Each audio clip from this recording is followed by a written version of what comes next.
বন্ধুরা দেখো, প্রায় 1 কিলোমিটার হাঁটতে হাঁটতে কোথায় যাচ্ছি তোমরা তো অবশ্যই ভাববে যে এতটা দূরে এই জঙ্গল, ধান গাছ, তো সবজির ক্ষেতের ভেতর থেকে যাচ্ছি কোথায়। তো যাচ্ছি আমরা অনেকটা দূরে শাক তুলতে। তো এখান থেকে শাক, আর অনেকেই আছে যারা চাষ করে, তারা সবজি কিছু বিক্রি করে। তো সেখান থেকে টাটকা টাটকা সবজি কিনে মানে বিক্রি করে, সেখান থেকে কিনে আনার জন্যই আর কি যাওয়া। তো দেখো চারিদিকে ধান গাছ লাগানো আছে, আর ধানগুলো কি সুন্দর লাগছে, পাকলে পুরো সোনালি কালার হয়ে যায়, দেখতে আরও বেশি সুন্দর লাগে। তো চলো দেখতে থাকো, আশা করি তোমাদের ভালো লাগবে ব্লগটা।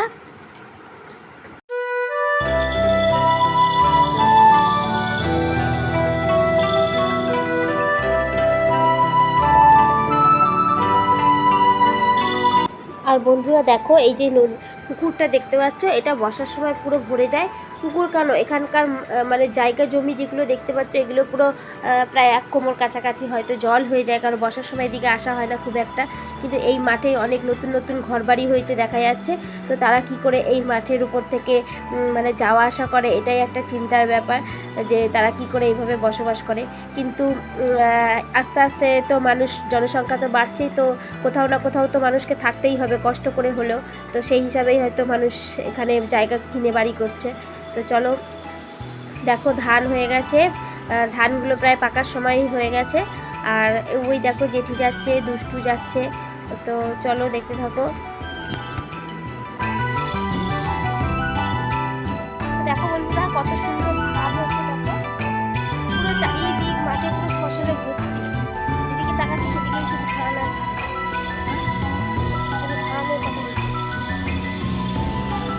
দুয়াটি করে ধান তুলেও রেখেছে, হরলিক্স করার জন্য ধান হয়েছে।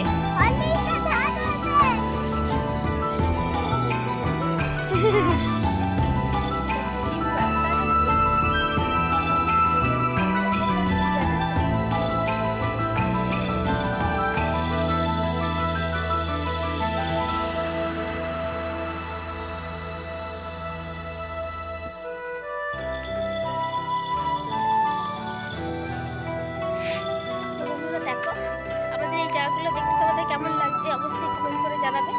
অনেকদিন পর আসলাম, যেটি বললো তাই জন্য আবার আসলাম দেখার জন্য। অনেকটা বড়ই ক্ষেত আছে, কিন্তু মানে আগের মতো অত ফাঁকা জায়গা নেই, এখন অনেকই বিক্রি হয়ে গেছে, আস্তে আস্তে সব ঘর বাড়ি হয়ে যাবে।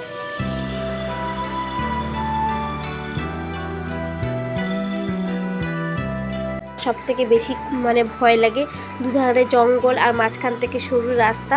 তো সেখান থেকেই ওই পাশে আরও নিচে জমি আছে, তো সেখানেই যাওয়ার একটা মাত্র রাস্তা আছে এখান থেকেই।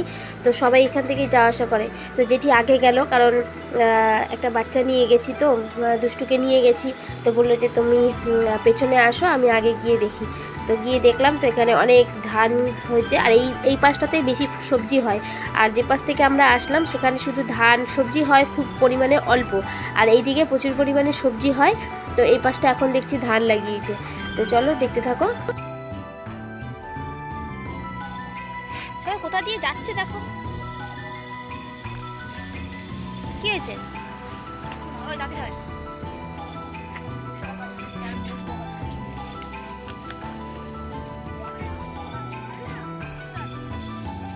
দেরি হয়ে গেছে, পড়বে, পড়তে গিয়ে দেরি হয়ে গেছে। কি সরু রাস্তা দিয়ে যাওয়া যায়, মানে এদিকে গেলে ওইদিকে পুকুর আর এদিকে ধান ক্ষেত। আস্তে আস্তে চলো,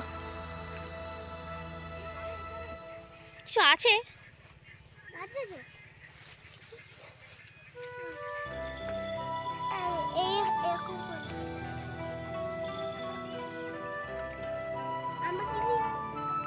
এই ভর্তি কলমি শাক হয়েছে,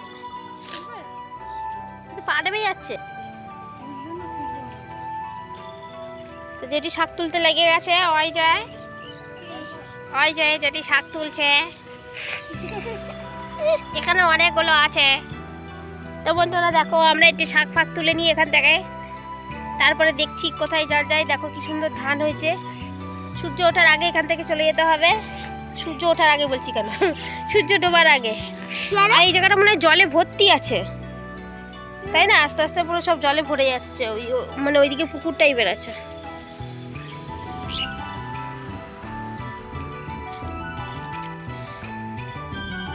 তো দেখো দুষ্টু আর জেঠি ওইদিকে গেছে, মানে ওইদিকে যাচ্ছে, আমিও যাব অবশ্য।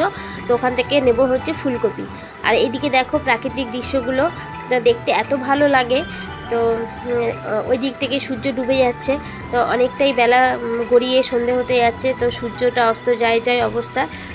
আর তোমরা ভাবো একটা কথা ভাবো যে এরকম যদি ফাঁকা জায়গায় এতটা দূর, প্রায় 1 কিলোমিটার দূর, আশেপাশে মানে কোনো বাড়ি ঘর নেই, যদি একা কাউকে যদি রেখে যায় তাহলে কীরকম তার অবস্থা হবে, বুঝতেই তো পারছো।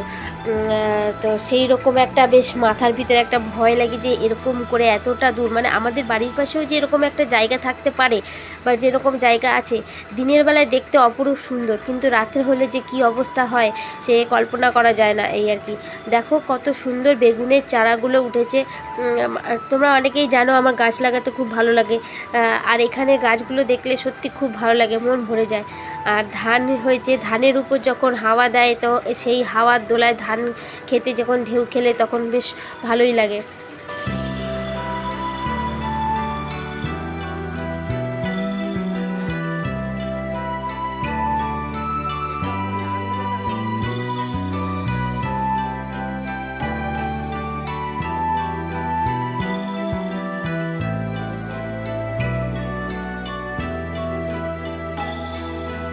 তো বন্ধুরা দেখো অনেকটাই অন্ধকার হয়ে আসছে, কারণ সন্ধে হয়ে আসছে। আর মাঠের বকগুলো দেখো উঠছে, তো অন্ধকারে অতটা ভালো বোঝা যাচ্ছে না, কিন্তু দেখতে বেশ ভালোই লাগছে। তো যাই হোক, আজকের ভিডিওটা আমি এখানেই শেষ করলাম। আবার আসবো নতুন একটা ভিডিও নিয়ে, ততক্ষণ পর্যন্ত সবাই ভালো থাকবে, সুস্থ থাকবে।